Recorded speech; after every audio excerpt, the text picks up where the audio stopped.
What's up, guys? You know who it is, your boy JS7, and we back for round 3, episode 3 on the inside line. And you know I got my boy Clinton Fowler. What we saw last weekend was the return of Bigfoot. I mean Beast Mode. I mean Toe Smack. Dude rode amazing. The old man, as Clinton would like to say, came out and showed these young boys how to get it done in the heat. It was beautiful. Unfortunately, just like the older people, sometimes they got to go to sleep. And Eli was sleeping on that gate that second moto, and all hell broke loose. But it was good to see him back. But no matter what, how close they were, you saw Aaron Plessinger out front. You saw all these guys out front. But at the end of the day, that 18 showed back up for that second moto and gave them boys the business. So you know what time it is, people. We got to do what we got to do. I got my man Clinton. Facts, facts, facts, facts. That's all he gives you. King of the calculator. Clinton, what's up, my man? How's it going, James? Man, I do like to say old man. But, man, Eli has just been killing it. But that second moto start, dude, I don't know. Yeah, he just looked like he didn't get that. He didn't have the reaction there, and the guy next to him cut over. It was rough. But Hey, it was rough. It was his fault, though. It was his fault, and Eli knows, man. It was his fault. Can't be sleeping on the gate. You're gonna end up, tangling up with somebody else. But again, after the exertion that he felt that first moto and lay wood to them dudes, it's like, Grandpa, popping one of those pills, doing his thing. Sometimes you gotta take a nap afterwards. Well, Eli needed to take a nap in that heat. So, nonetheless, it was good to see him. I expect Beast Mode to be back this weekend. So, that being said, we got to tell the people what they would have won if they would have been listening to the inside line and saw me go down again to this dude head to heads. But we'll get into that in a second. But tell the people what they would have won if they would have chose the right way. yeah, I mean, the Jet Lawrence takes the victory. He was a minus 206 in the odds. They would have you on a $20 bet would have taken $29, almost $30. So not too bad. But like, hey, he's the favorite, so you're not going to make tons of money there. James, the podium bets has got, I think, the interesting one. Jet Lawrence, they got at a minus 2,500, so you're virtually not going to make. You're going to make barely a buck on a $20 bet there. But Aaron Plessinger, I know, right? Aaron Plessinger minus 135, paid out $34. That's not too bad. That's pretty good. That's a good take. But Justin Cooper is the one. He was a plus 151. If you put $20 down, you would have taken $50 on him sitting at third on that overall podium. So some pretty good money to be had last week. The odds makers gave us some opportunity with Plessinger and Justin Cooper, which sets us up nicely going into this weekend, James. Yeah, well, this weekend's going to be good. Don't sleep on Mr. Cooper. Mr. Cooper is riding good. I think Vegas is sleeping on Mr. Cooper again. The way this track is, it's one of those tracks that I believe it tames these guys. You can't just ride it wide open. It's fast. I've been down. I had, Bigfoot crossing track with me. I went down. Eli had that in 2015 after whooping those boys by 2,000 minutes the week previous in Hangtown. He goes to Thunder Valley and goes down. So it's one of those tracks that no matter if it's, hard packed, it's rutted, it really tames these guys. And it doesn't allow you to have to just push it. The Hayden Deegan, the Jeremy Martins. Well, Hayden Deegan kind of ride everywhere, but you just can't override it. So that being said, I think it helps a guy like Justin Cooper because of the way the track is. It's a very sneaky, technical track. Maybe a Jorge Prada. I think he'll have a breakout ride this weekend. Guys that are really easy on the throttles, that's super skilled. My boy Ken Roxon, German Chocolate, what up? He won't be there this weekend, but those guys ride pretty good. And I've had some success here. I've also had some rough finishes here. But overall, this place at Thunder Valley, and because you're at elevation, it almost makes it kind of fun to ride because the 450 is a little bit slower, so you can ride it more like a 250F. But again, Thunder Valley, you know what? You got to get a good start. You got to be patient on this thing. And I'm looking forward to watching these guys go into it. So that being said, let's get into the head-to-head. So what's the first one, Clinton? Tell the people what they need to know. Yeah, let's talk about head-to-head, James. So we got 4 different matchups this week. They're loving giving us this one, the Eli Tomac versus Jet Lawrence. Shocking. They got Jet Lawrence at the favorite. He's got a minus 304 versus Eli with a plus 215. So they're favoring Jet in that head-to-head matchup. The other one, Hunter Lawrence and Aaron Plessinger. They're favoring Hunter Lawrence at a minus 160. I think this one's just provocative, and Plessinger at a plus 120. Hunter's not been on an overall podium, so that one's pretty, to me. Plessinger's he's having the best start of his career. The other one, the teammates, Cooper Webb versus Justin Cooper. They're favoring Justin Cooper, so they're at least they're putting the two of them against, but they're favoring the right guy. I think they're favoring the right guy at a minus 148, and a Cooper Webb at a plus 111. And then the one that I think we should talk about here, just because I think it's close and even here, but Jorge Prado at a minus 120 and Jason Anderson at a minus 110. So 4 different matchups. James, I just would like to note that for 2 weeks in a row, I'm on a Hayden Deegan and a Jet Lawrence streak. You were saying something? You were saying something? Yep. I get it. Yep. Look, I've been beaten twice. The first one I don't think counted, and the second one, okay, whatever. But you're picking these odds. You're Vegas. Vegas is picking the line, so it's not going to help me. But at the end of the day, a couple bad starts here and there, and things changing, people sliding out the last lap. Hey, Clinton, you did do it. So we're going Jorge Prado versus Jason Anderson. Who are you taking? I'm gonna let you choose first. But let me help you out here. Let me give you the little inside scoop. So second moto, Jorge Prado, he went back to the regular tire. We had a little conversation, about the race, but he went back to the regular tire. I believe that second moto was a big win for Jorge. Why? Yeah, he got whatever he got. He wasn't really in the mix to winning, but the way he rode, considering that it was 200 degrees out there, how he finished that Paula, how he rode that first moto, that second moto, Jorge was actually moving forward. And if you remember watching the race, Eli, right before Eli fell, Jorge was the next guy after Eli. Right before Eli, he was going to be the next guy Eli was going to try to pass. Well, fast forward a lap, Jorge was able to get around 2 guys and actually pulled away from Eli. And that was something that Jorge hasn't done for the first 3 motos. So that being said, I think confidence-wise, he's going to be a lot better this weekend. The track is going to set up well for him, as all the things I mentioned, him being very technical and all that. So technical bike skills, Jorge should be favored this weekend. That being said, because Jorge is Jason Anderson's teammate, the teammate aspect comes in mentally.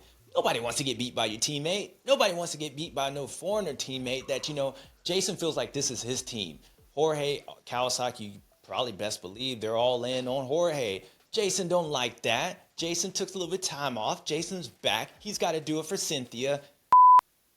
No, Susan. No. Siggy. He's got to do it for Ziggy. Yeah, that's what it is. He's got to do it for that. So what I'm saying is that because you don't want to get beat by your teammate, I believe those guys are going to be even. His mindset's going to make him ride pretty good. And I do know he's dealt with some elevation, altitude sickness. For whatever reason, that's going to be cured this weekend because he's got Jorge. So there it is. They're going to be dead even on, if you ask me, bike setup, all that. They're dead even. Skills-wise, Jorge, but attitude-wise, Jason Anderson. So there it is, Clinton. You get to pick him. Who do you want? I get to pick. This is obvious. I'm going to go for the foreigner. I'm going to go for Jorge Prado. I think he's going to, I think you're right. I watched that second moto. Eli catches up to him and doesn't get by him immediately, right? Eli had been working, and Jorge moved forward from that point. So I think that's a pivotal point to your analysis, James. He ends up 5th in that moto. That's his best so far in the first 4 motos, and he was 12th in the first moto. So massive improvement. So I'm going to go Jorge Prado. I think I'm going to be 3-0 at the end. I think I'm going to, if I could put the $20 down, I would be up to 36 at the end of the weekend. We'll see how you do with Jason Anderson. Look, you're going Jorge. All right, I get it. Yeah, you're right. And look, I can't blame you because, hey, I probably would have chose Jorge too. But at the same time, I'm with Jason. We're doing it for Stephanie this weekend. Siggy. That's what we're going to do. So, of course, I got to go with Jason Anderson. But people, that's going to be a good one. And the other ones, I do believe Aaron Plessinger over Hunter Lawrence. Hunter's my boy. AP's my boy. But Hunter is struggling on the bike setup and how he rides. Look, everything's got to be kind of right. Unlike his brother, because he's younger, he just don't care, whatever. I think Hunter's got to get more things going. So, of course, with him, I'm going AP over Hunter. And then the teammates, of course, you got to go with Justin Cooper, even though probably Cooper Webb's mad dogging me somehow, looking through the lens like, I'm mad. Got to go with Justin Cooper on that. So you know what time it is, people. That being said, what are we going to hit next? Let's tell them some odds. Yeah, let's talk podium. Podium odds. We got Jet Lawrence, shocking, third week in a row, minus 2,500, 80-cent payout on a $20 bet. It's like the foregone conclusion for the odds makers. I can't disagree with them. Eli Tomac, minus 233, will pay out $28 on a $20 bet. Hunter Lawrence, a minus 150 for a $33 payout. Aaron Plessinger, a minus 122 for a $36 payout. The one that I really love here, James, Justin Cooper, they got him at a 104. They got him lower in the odds than Hunter Lawrence and Aaron Plessinger. It would pay out $40 on a $20 bet.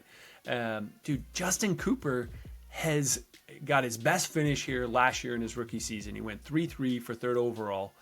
And it's his favorite track. He has said so himself. His 250 career, he got the most overall wins, the most moto wins, and the most moto podiums at Thunder Valley versus any other venue. So, James, for me, I look at it, I think the odds makers should be listening to us right now. They're going to need to adjust because Justin Cooper seems like a complete steal here on the podium odds. No, they don't need to listen to us. Don't watch the show, odds makers. No, keep it up because the people are going to be winning. I'm with you. That Justin Cooper pick is sneaky good. It is sneaky good. Just like Jorge Prada, the second moto, I mean, Justin, he kept Jet honest. And because Jet lost that first moto, I think it gives these people some kind of hope. Like, look, he can be beaten. He didn't have to come up short this time, get his feet blown off. He could actually be beaten. So it gives these guys hope, even though he beat him down in the second moto. I believe with the hope, and it is his favorite track, and the way he rides, and he's normally a good starter. And that's really what it comes down to with Justin Cooper. I believe if you get a good start, get a couple laps where people ain't blowing past him and he gets in the rhythm, not only could it be a podium, he could be a sneaky win for the overall. So there it is. I do like the Justin Cooper pick. Yeah. Keep it on. Yeah, I'm with you, So, James. with that one, we got to go with the overall winner, the event winner. And yeah, I know it's kind of, hey, probably Jet Lawrence is going to be the favorite with Eli right behind him. And then who do we got for the other one? So let's go overall winner, event winner. Clinton, hit him with it. Yeah, let's take a look at these odds. Jet Lawrence, minus 253. It'll pay out just under $28. Not bad. He's won 17 of 18 overalls, James. Maybe that's the easy money. You just take it. The return's not big. But Eli Tomac, home state, he's a plus 273. That'd pay out just under $75. Not bad there. Hunter Lawrence, plus 848. That'd pay out $189. And then, these are the long shot guys. But, man, I feel like maybe it could happen. Aaron Plessinger, a plus 2,500, pay out $520 on a $20 bet, and Justin Cooper plus 44.45, and that would pay out $909. Now, James, if I could bet, for the sake of the fact that Justin Cooper's favorite, right? You gotta put the $20 down, just knowing what you could get the return on. But obviously, I can't bet. I can't make that. So somebody please do that for me. But James, we were talking before this on bike setup in the Honda and Jet Lawrence and Hunter. How do you think that's going to play into both these event winner odds here in the podium stuff for Hunter and Jet Lawrence? People have been talking, kind of a little confused with Jet Lawrence and how dominant the guy's been since he's been on the 450. I mean, look, I'd say the guy's probably not going to lose. I mean, literally, he's not going to lose because he hardly ever loses.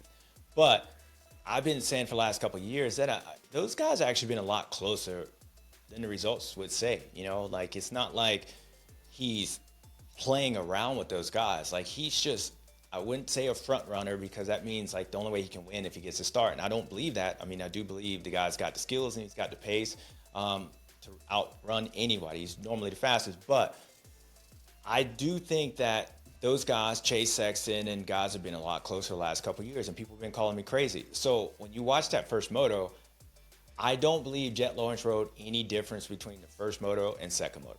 Not at all. I think what you saw was that was the furthest Jet Lawrence was ever back in the moto. And every time that he tried pushing it, his bike looked like it was a little out of control. We heard on the broadcast, his dad mentioning that he can't override that bike. It doesn't work. Well, that's what you saw in the first moto. He needed to make up 10 seconds on those guys, and, he can make up a second, but him doing it, he was struggling, and it didn't look right. Second moto, he gets the whole shot. He rides his own lines. He slows down. He's able to jump around the bumps and all that. So he's able to mask a lot of these maybe issues that they're working out because of his skills and being patient. So with him, he's Jet Lawrence. He's won. So there's a lot of built up history in that mind that he just feels like he can do it. On the contrary, Hunter Lawrence, everything needs to be right for him. He's got just as much as skills, but because of his injury and because of the history, Hunter is going to take his time. And so if he's struggling with his motorcycle, which they are a little bit, and I'm not saying that the bike looks bad or anything like that, I'm just saying he's not that comfortable to be out running with those guys, he's going to be a little bit more hit and miss. So they are not 100% on the motorcycle, but Jet can override it because of all the things I just mentioned.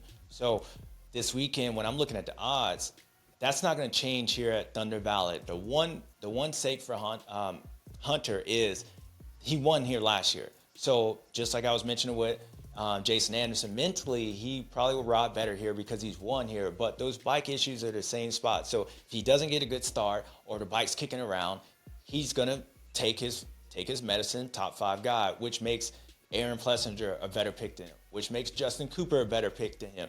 Maybe even Jorge Prada this weekend, a better pick than him. So Hunter's one of those ones that could win or could be a 5th place guy, depending on how he starts and how he's feeling at that moment. The bike's going to be the same. And just like Jet Lawrence, nothing changed last weekend between first moto and second moto except for a start. But that's just my opinion. You guys taking my opinion. So that is what it is. Well, we'll find out this weekend, Clinton. And James, that moto win, the 1-2 for second overall last year by Hunter Lawrence, that's why the odds makers got him above Aaron Plessinger and Justin Cooper. But I think the insight on the bike and coming back from a shoulder injury, that's going to be critical to whether or not you want to throw down a bet there on him. So I don't know. We're going to see. All I know, James, is we're about to go to elevation, and I always feel like I'm a fat kid on a trampoline when I'm walking up to the start there and around that compound. It's crazy how much the elevation changes fitness. So we'll see who brings the game this weekend, James. They had the champs on the rope. He got up for the 8 count, and he got up and knocked them out that second moto. So this weekend, it's important for all those guys outside of Jet Lawrence, because he won everything, to try to stop that momentum. And we're going to be there this weekend, Clinton, to let the people know. And yes, I'm with you. I was walking to the TV truck last year, and I was out of breath. And I feel like I look like I'm in shape. So I'm not. It's going to be a tough weekend. All right, people. Well, good luck for this weekend at round 3 at Thunder Valley. Y'all got your odds there. Make sure you have fun with it. Know that things are going to change and bring the game. So looking forward to seeing it, and we'll see you guys next week on episode 4. That's it, Clinton. See you in Colorado, boys.